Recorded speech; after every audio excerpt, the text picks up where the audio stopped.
Morning watchers, Scott at SE Landscaping, and we've just arrived in Harrogate for the BTME trade show. Just making our way at the entrance now and to get signed in. I'm not here to look at sand and all the other things turf care enthusiasts come down here to look at. I'm here to just look at one machine which will improve my business, and that's pretty much it. So just a fleeting visit today, no overnight stay or anything, just a few hours look around. We'll be looking at other things, but there's one major thing, one major investment I'm looking at, so stay tuned. Downside is that's where the footage stops, unfortunately, because my GoPro seems to have had some gremlins today, and I don't know what it was. I took the battery out, reset it and everything, and then when I tried it a third time half an hour later, it's been fine. It was showing an error message, which I've never had before, so I'll be looking into that to see what's what.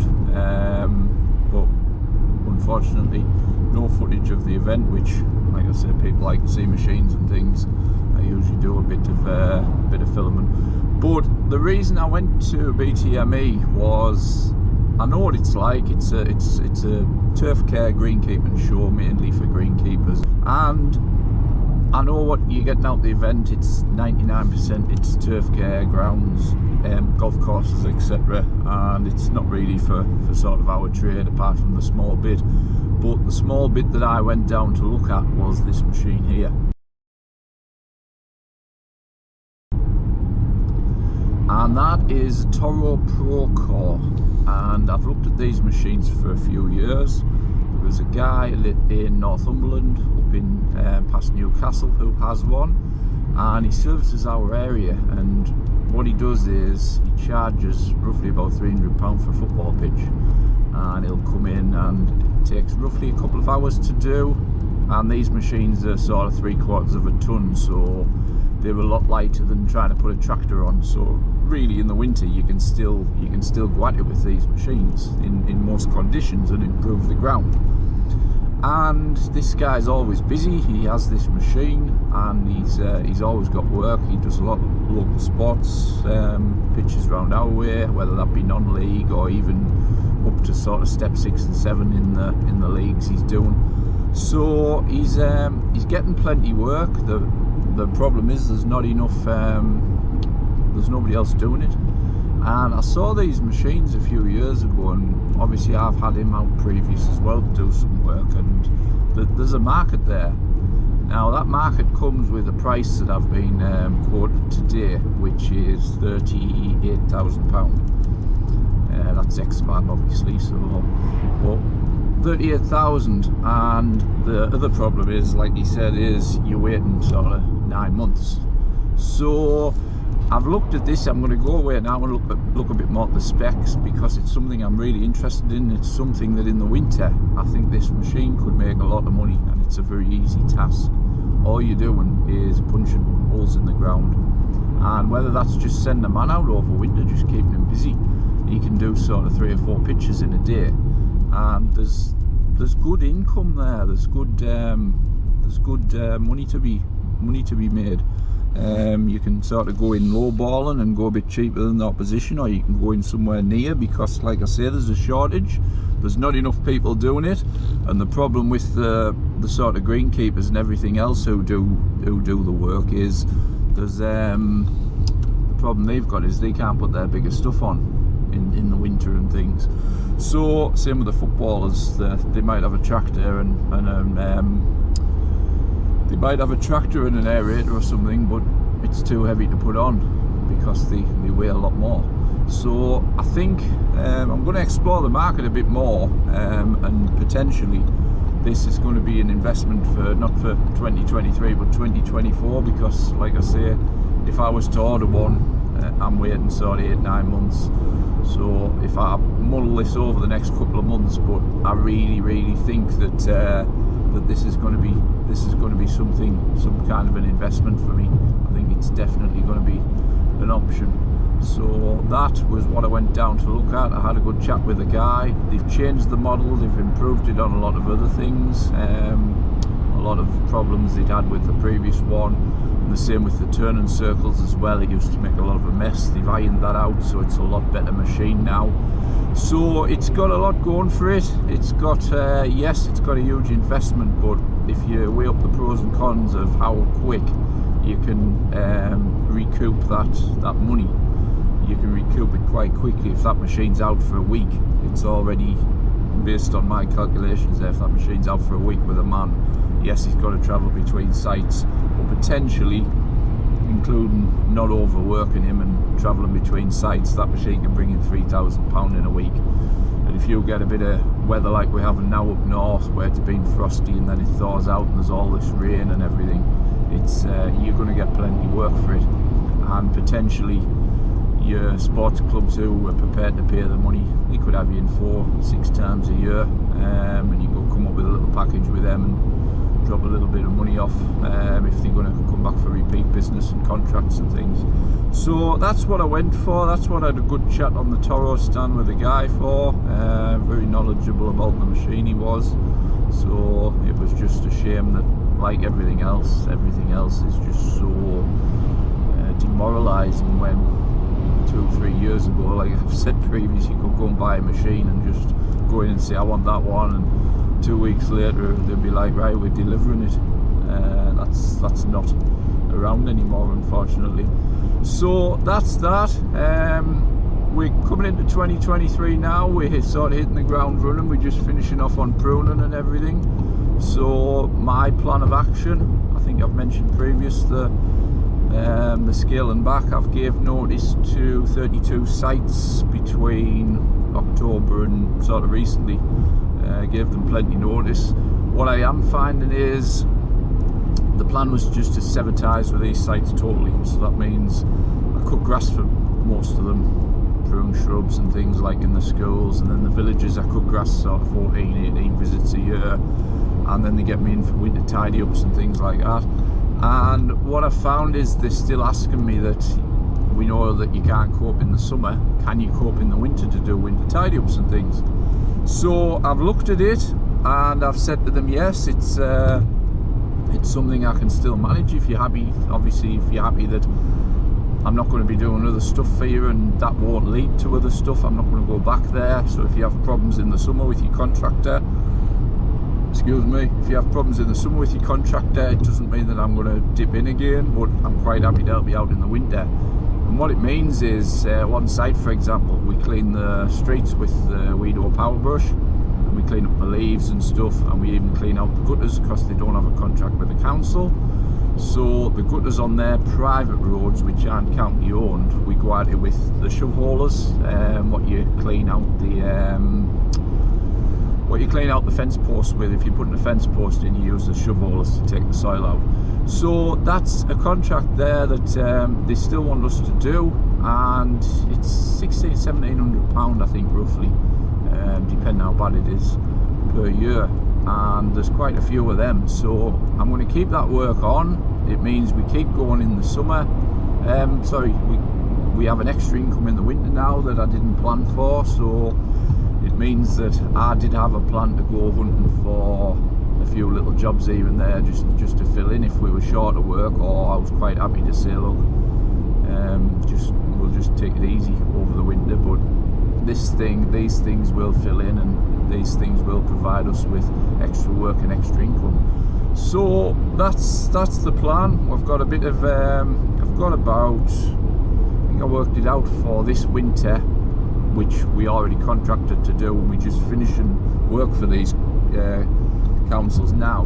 But next winter, in that block of sort of 3 to 4 months of downtime, I've got about 17k coming in, which is quite good, and it's all labour only. There's a little bit of petrol for the machines, but apart from that, there's very little outgoings, and it's keeping people busy. So 2023's overall plan will see me operating with 2 employees and a park attendant. Now the park attendant I don't really class as an employee, because what it is, he opens and shuts the park for us, he empties the bins and makes sure the toilets are running and stuff like that. He only works a couple hours a day, So that sort of, he takes care of itself. It's sort of a part-time role. But the two employees, one will solely be doing like last year, which is all the litter picking of sites, checking play areas, all the flower bed maintenance, and the watering, part of the watering, because I do pull the bowser out at busy times. So that person will be responsible solely for all the flower bed maintenance and everything like that. And what I try to do is, if they've got holidays forecast, so sometimes they might want 10 days off in the summer, I'll try and get them to do as much of the bedding maintenance close to the end as they can, and then that 10 days usually will be enough to carry it, and all we'll have to worry about while they're away is litter picking and a couple of areas where some grass grows faster than others, so some of the edging might need doing and things, but overall weeds aren't going to appear in 10 days, so I can get away with a bit of a break from it there.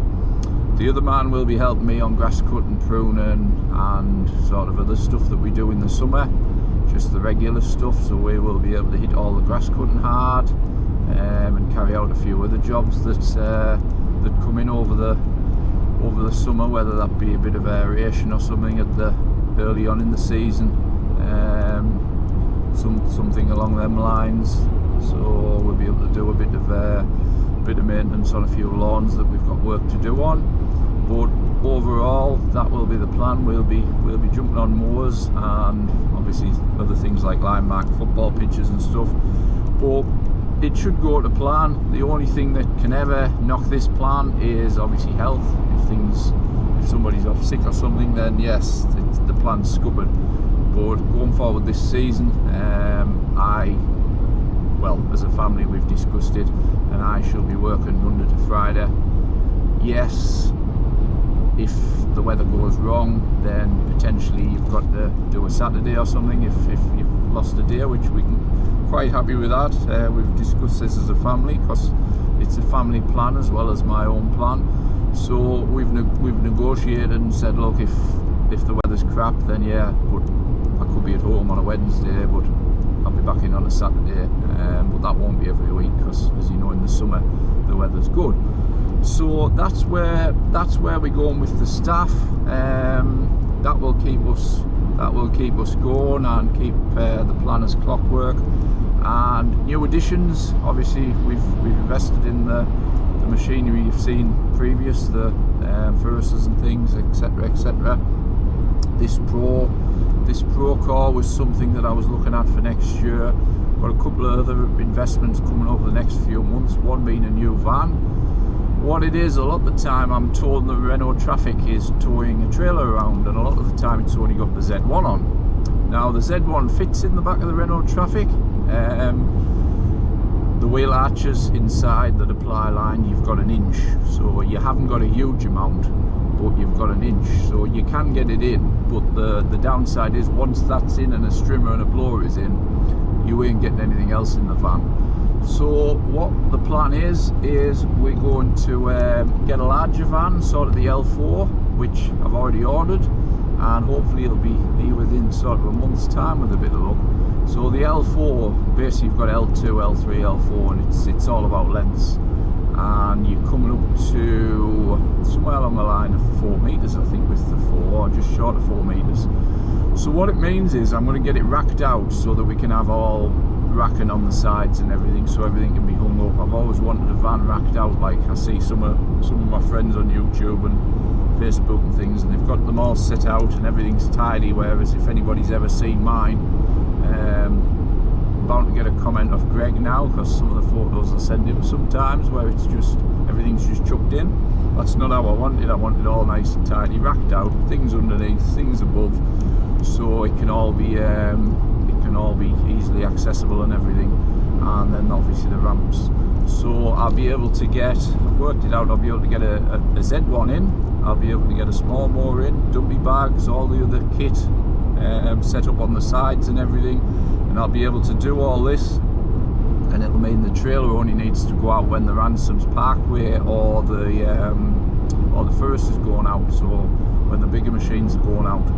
So what it means is, in the summer I probably tow a trailer 4 days out of 5. I think that will bring it down to 2 days out of 5, so it'll make my life a lot easier, because some of my sites as well, I've got to schedule it in. For instance, we'll go to a church, the car park gets very busy. If I'm not in the car park at 7:30, I don't have a hope in hell of turning that trail around. So it gives us the flexibility of knowing that I can go to that job at other times of the day, and it's just planned ahead. So this new vehicle is going to do that. As well as the vehicle, the other thing I'm looking for is a van wrap for it. I'm thinking about getting it all wrapped with some nice pictures and everything on. And the next question somebody will be answering is, why you spend money on van wraps? Potentially, I think they're around £3,000 and stuff like that when you sort of don't need it and you're not looking for advertising. And it's the same again. I just always fancied one of these. I don't know if anybody's ever seen Lee from LHL down in Liverpool. He's got a lovely van wrapped van with all nice pictures and stuff on. So yes, it is a bit of a form of advertising, and it might increase my phone calls, and I might regret it, but it's something I've always looked at. So that's something that I'm looking at going forward, getting that done, and that will be it. Because, like I said, it's not the cheapest. It's not the cheapest thing to get a new vehicle at the moment. This one I'm buying sort of 30,000 plus VAT, so the van prices have gone absolutely crazy, as everybody knows. But the good thing is I'm getting decent money for my Renault Traffic, so I'm quite happy with that, and that will keep us going. Then it's coming on to business plans. I've always preached to people about setting up 1 year business plans, and everybody who knows me knows I'm 1 year into a 5-year business plan that I had, which was getting rid of some customers and scaling some back and keeping some, and protect my investment with some long-term contracts that I'd agreed, which I have. But I'm forever jotting notes down and things. I'm also looking at the moment as a bigger plan, a 10-year business plan. So I've got my 5. My 5's safe. It's the same again. The only thing that can scupper your 5 is health again, because everything else the work's there. So nothing else can scupper that business plan except health. So that's all sorted. But that's 5 years, part of a bigger 10-year plan, and that 10-year plan is the parish councils, which have been very good to me over the years and provide a decent income to me. They are, you could say, high maintenance, but I do enjoy it, because A, it brings in good money, and B, it's variety of work. I will be scaling them back, because in 10 years time I'll be mid-50s, and once I get mid-50s, then you need to start looking at scaling back anything that's difficult, because it takes its toll on you, this trade. So what I will be doing is I will be focusing and sort of aiming more at commercials.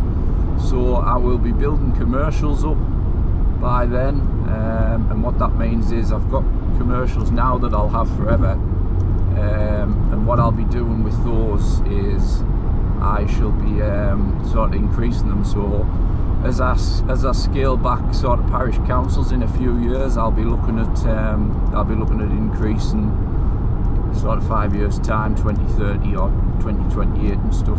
I'll be looking at increasing the commercials, so I'll be picking up 1 or 2 commercials over the next few years, and that's how I'll probably go at stuff in sort of 10 years time, whether that be with one man or just solely just plodding away doing 3 or 4 units on my own. I don't know yet. That's something else that I really need to look at. But that's the plan of action going forward. And I know it sounds a lot, 10-year business plan, but I've been in business now for 17 years, and it's gone within the blink of an eye. It doesn't seem 2 minutes ago since I was setting up and going at it, and then bang, you look at it and you think, wow, 17 years you've been trading. So that's why I'm saying to you guys, 1 year, 5 year, 10 year, whatever your business plans are, it'll come and go because the season goes so fast. It's no sooner you get to March and the season starts that it's time to put the mows away and you're into winter, and then winter shoots over and you're back again. So the seasons go quite fast, and that's why I've got this 5 and 10 year plan, and it's just how it is, and that's how I'll proceed over the next decade. The other thing I've missed this year, which I talk about, is the working on the business and not in the business. And what I mean by that is working on the business is a lot of people set up a company like this, and in years gone by it was my aspiration to set up a company, still work part-time on site, but to give the office a few days a week and to go out pushing work and things. And that's how we started originally, pushing on for work and taking time out to go to meetings and things and look for work and push the company on like that. But like I say, with the staff not being there, that's not being possible anymore. So with the scaling back of the business, it means that usually over the winter I'm checking out tender sites. I am scouring Google, typing in grounds maintenance tenders in the northeast and things like that. I am packing up envelopes with leaflets and covering letters. I'm scouring industrial estates for units that's dropping to bits. I'm scouring industrial estates and knocking on doors. And it's a buzz then you knock on a door or you send a leaflet out and someone says, "This has just dropped through my letterbox." And then you go out and give them a price and stuff, and unfortunately it's not something I'm doing. Yes, I've still got space for the odd job, and I am going out odd times and pricing jobs, but I'm missing the winter where you could be out one day on pricing 6 jobs and looking for 6 new customers and things, and like I say, packing books and brochures after brochures and sticking stamps on and send them out and thinking, right, what's my return rate going to be on these and stuff like that. So that's something I've missed. I'm all now working in the business, as you could say, rather than on the business. The only on the business now is sort of invoices and the small amount of jobs I'm pricing. The rest is actually working on site, which that is my passion. On the other side of it, if my business had gone the other way, I couldn't have sat in an office all week. I just couldn't have done that. I would have still needed to be out on site part-time. So it's a one of those. I know a lot of guys I talk to have aspirations to take on 2-3 staff and then just go around and check up on them. Like I say, that's more difficult than ever nowadays. The way the labour market is, that's more difficult than ever. But good luck if anybody is going that way, and anybody who doesn't want to work on the tools. But in the back of my mind, it's something I've always thought is, if you're passionate about a trade, why would you not want to be working in the business, not on the business? So if you've got a passion for this trade, why would you want to build a business up like that and not work still? I couldn't do it myself personally.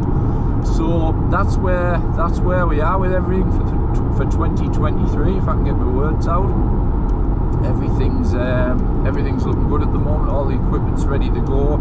Like I say, a few small investments, but nothing to write home about really. I think I've got a couple more mowers coming. I've got a battery data mower coming, the 41. I've also got a 56, is it 56, 57? I think it's a 56 hater I'm going to be investing in.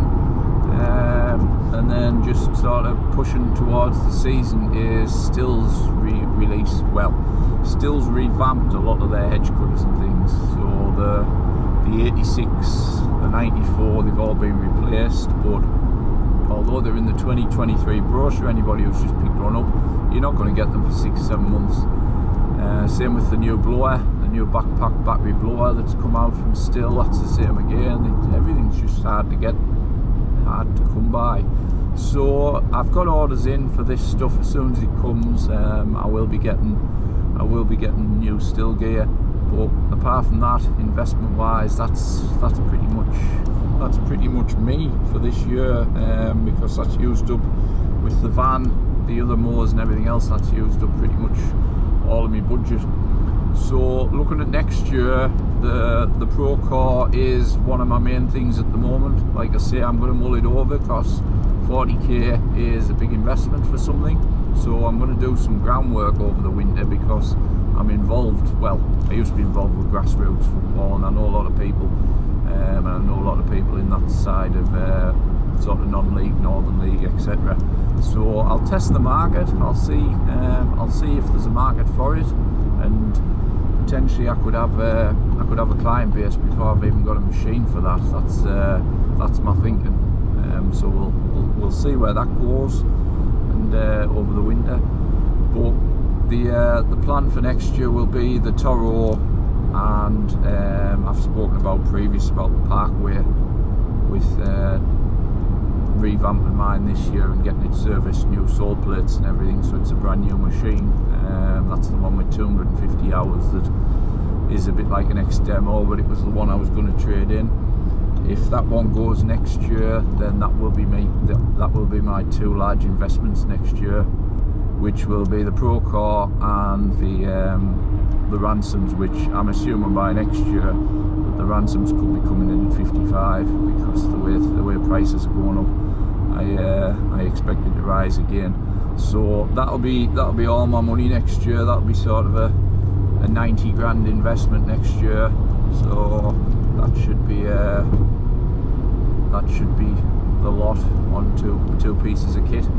But apart from that, that is it for today. So we've had a nice jolly down to the BTME. Like I say, I knew what I was going to get. I wasn't expecting much different. Same as a lot of the stalls that go to Soltex are sort of slimmed down, because if you've ever been to BTME, it's like a labyrinth. It's like all these little offshoot rooms with 10 dealers in. Sorry, couldn't think of the word there. So you'll go in one room, or you'll go up some steps and there'll be some dealers, and it must be right pain to get all the machinery in there. So things like Grillo, I noticed I went past Grillo's stall and there was only sort of a couple of mowers on there, and then Husqvarna had a little thing in an alcove. So there wasn't a huge amount there for sort of gardeners as a whole. Milwaukee and Makita seem to be doing a lot of events. They were the two. They had decent sized, reasonable stalls in good places. Still weren't there again, Kel surprise. But that's probably because they don't want people chasing them up, asking where all the new equipment is, or where the parts are that people have waited 6 to 8 months for, because there's a huge still parts supply problem at the moment. And yes, every dealer's got parts supply, but I actually think still could be one of the worst. So you could say the victims of their own success, because they are so you could say still are victims of their own success because they probably sell more than everyone else. So obviously parts are in more need than everyone else. You could look at it that way. So that's they weren't there today, or it could have been just that they couldn't get in. I don't know. So, but that's pretty much it. Journey out, day out, some fact-finding mission, as you could call it, but well worth a trip out. And any questions on anything that I've mentioned, drop me a message or a comment below and I will answer it. But apart from that, thanks for watching, and we will see you on the next one.